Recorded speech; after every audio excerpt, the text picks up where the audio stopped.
Medrou unha berza nas escaleiras da casa dos meus pais. Leva aí desde a principios deste ano. Cando lle preguntei a miña nai que ia pasar ca berza, cando era aínda pequerrecha, ela dixo que tiña pensado trasplantala. Pero de momento a berza sí que aí. Medrando. Sobreviviu todo un inverno de xeadas, un brao de crianza subindo e baixando as escaleiras e os temporais deste outono. Que caprichosas son as plantas, díxome a miña nai. Medran onde las queren. Xeralmente, eu vou a Londres os venres pola tarde. Hai días que vou directamente desde o turno de mañá ao traballo, pero estes meses teño o luxo dunha mañá libre antes do meu voo. Este venres levanteime pola mañá na casa dos meus pais, fixen a cama e preparei a miña mochila. Se viaxades moito, pouquiños días como a min, buscade unha mochila desas que se abren de todo, como unha maleta, con moitos petos. Para mí foi un antes e un despois.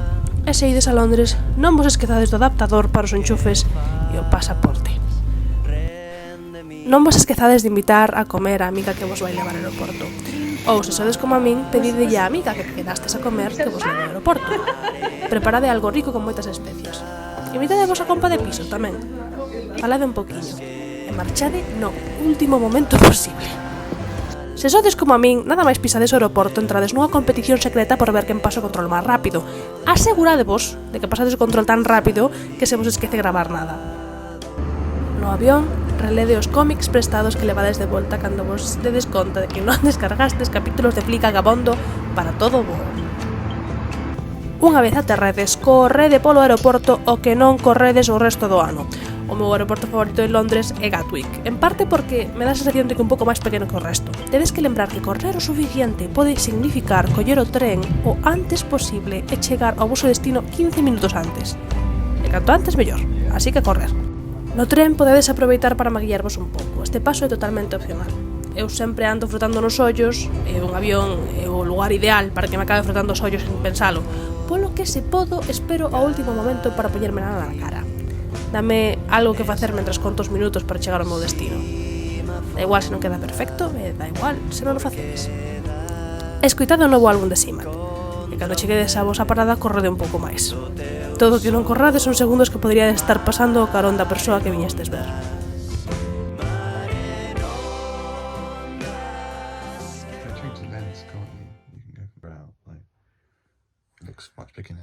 No free fit for the internet. Levo desde finais do ano pasado indo e vindo a Londres con relativa frecuencia.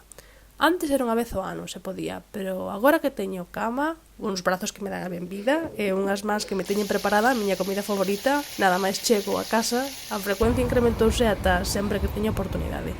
Xa tiven tempo de formar favoritismos e rutinas e esas cousas, e vou compartir convosco algunhas das miñas cousas favoritas. Non todas, hai cousiñas que teño que guardar para min, pero algunhas.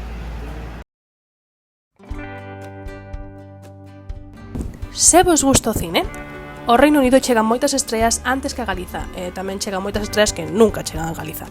Eu teño a sorte, a desgraza, de que o meu London Boy é un ávido cinéfilo. E, bueno, grazas a él poden ver moitas das miñas estreas favoritas deste ano no cine, non? Pregunteille cales eran os seus cinemas favoritos. Levoume casi todos, pero bueno, vous ir dicindo. Número 4, Close Up Cinema, un bar e unha sola pantalla con filmes clásicos do canon internacional. Os filmes son seleccionados moi cuidadosamente e fai accesible a cultura para todos. A este ainda non me levou, pero podemos fiar, é un rapaz de fiar. 3, The Prince Charles Cinema, fan proxeccións de filmes en 35 e 70 milímetros, que unha vez que te ensinan a ver a diferenza entre ver os filmes desta forma e non vela, é unha cárcere, é horrible, ojalá non sabelo, horroroso. A selección de películas é super ecléctica. Aquí xa fun un par de veces, é moi chiquito, pero mola bastante. Número 2, o BFI South Bank, o cine cun repertorio máis prominente do Reino Unido. Ten as últimas estreas e clásicos de todo o mundo. Aquí vin L'Année dernière en Marienbad, película moi rara francesa, Poor Things, unha das miñas películas favoritas deste ano, e Ratatouille. Aaron levou a ver Ratatouille. Pasamos moito tempo no BFI. Está chantado no centro mesmo de Londres, e moitas veces cando vimos a ver unha peli, aquí comemos un burrito do Oaxaca que está a Colón de Río. Número 1, o sofá de Aaron. O dono non cobra entrada, Deixache traer os teus propios snacks e escoller as películas a metade das veces. Tamén ten curiosidades sobre todas as películas do mundo. O inconvinte é que se lle pos unha película mala ponse moi pesado, moi mexeriqueiro de Dios. Bueno, só funciona por imitación personal, sinto moito isto, sigue sendo o meu favorito. Mención honorable ao museo que estaría de primeiro, se non fose polas circunstancias. O Museo de Londres, que en paz descanse. Tiña detalles sobre a historia de Londres, reproduccións de como lucían antes as rúas, estaba chulísimo. Pero pechou. Agora, teño entendido que parte deste museo se converteu no Docklands Museum, que aínda me queda pendente, así que non o podo recomendar. Pero se o Docklands Museum vos trae a metade de alegría que o London Museum me traía a min, merecerá vos a pena. 5. National Gallery, un museo de arte moi chulo, dos máis famosos, dos máis tochos, é gratuito. Eu, ás veces, só vou a ver os cadros que máis me gustan, tamén vos lo digo. Demasiados cadros. Podedes ir a ver os vosos favoritos e marchar. Está permitido. Número 4. O Horniman Museum.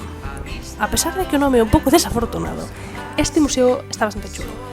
É como moi ecléctico, ten moitos animales desecados de todo o mundo, luce bastante vintage por dentro. Para min é un museo perfecto para pasear con alguén que queres, sinalar o animal máis feo posible, é dicir, ti.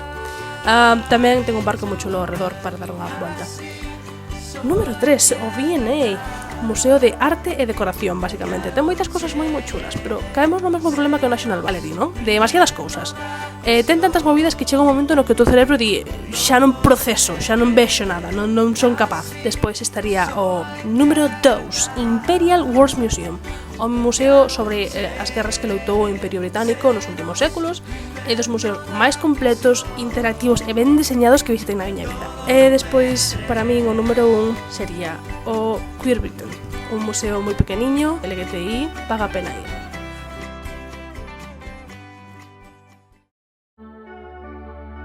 Despois están os lugares ou actividades que non pertencían a ninguna das outras categorías, non? Empezando polo Postman Park, que é un parque super pequerrecho dedicado a persoas que morreron intentando salvar a outra persoa. A visita paga a pena, ainda que está nunha zona que non hai moito máis que ver. Antes estaba o London Museum, pero pechou. Eu aconsellevos ir 100% porque, bueno, eu sempre acabo soltando algunha bagua. Pareceme un sitio super especial. Despois temos FOP, que é unha tenda de discos, vinilos e pelis. Sempre teñen 1000 ofertas e o persoal podemos aconsellar o que queirades. Está super guai. O último venres de cada mes, Dykes on Mikes organiza unha noite de karaoke para bolleras e persoas sáficas en xeral. É un espazo trans exclusivo super chulo. Despois están os eventos de A Whole Orange Matchmaking, que é para cuidas de todo tipo. É un servicio como de casamenteira, non sei moi ben que palabra usar, pero basicamente aquí fai eventos de queer dating super asequibles, que sen sempre sober friendly para que non quera beber. Van desde facer un cine, facer retratos cunha modelo en persoa, a facer manicuras cutres ou a vender tarot. Hai de todo. Son super variados e a xente que vai é chulísima. Paga a pena, ainda que sexa solamente por ter algo que facer unha tarde mentres visitades Londres. Despois, por último, eu iría a Against the World, que é a librería que aparece en Pride, unha das miñas pelis favoritas, e ten libros LGTBI de todo o mundo. Tamén vos podedes mercar a camiseta de Pits and Perverts que sale na peli. Eu xa comprei, Nevarros tamén a comprou. Vin aquí con Nevarros, creo que mercou uns... non sei se... Cantos libros eran? 6? Non sei se... Sí, creo que foron 6 libros. Restaurantes, sen ningunha orde en particular. Case todos os meus restaurantes favoritos están en Lewisham, particularmente en Deptford High Street, porque quedo ali moito cas miñas amigas. Os sitios que máis vos recomendo son Salt, que é das mellores pizzerías nas que estive na miña vida. Teñen unhas cervexas artesas super boas e eu recomendo unha pinta da Rodeo, están moi ricas. Isla Ray, comida rica en xeral, vegan friendly, e particularmente eu recomendo probar o Earl Grey Iced Tea, que nunca vira un Iced Tea de Earl Grey, fíxome mazo ilusión. Badger, que ten un sitio pecado que se poden xogar todo tipo de xogos de mesa, pero que as súas Japanese salad boxes están increíbles.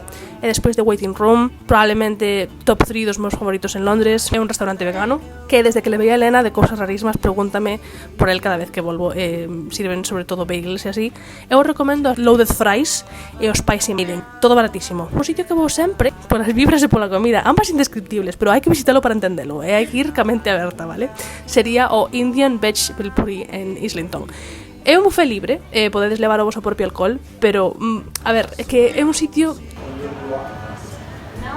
And the greatest billeteries of the century. no que tamén está Tesla, que do Century, de 2 centuries, Leonardo da Vinci, Voltaire, Platón e la cenista esta. É moi difícil de explicar, a non ser que vayades aí. Non quero facer vos spoilers, é un sitio especial. Despois eu tamén iría a Hiba Street, en Tottenham Street. A comida libanesa é das miñas favoritas no mundo. Este restaurante ten de moi boa calidade, recoméndovolo a 100%. E despois, se vos gustan as hamburguesas, recomendamos Honest Burger, que ten un montón de localizacións. Eu recomendo que probedes a Honest Burger con 2 patties e as rosemary fries. Para algo un poquinho máis pijo, un poquinho máis especial, un poquinho máis... O Burger and Beyond, que está en Shoreditch. Todas as hamburguesas son de moi boa calidade. E as Bone Marrow Fries, ainda que son un pouco raras, están deliciosas.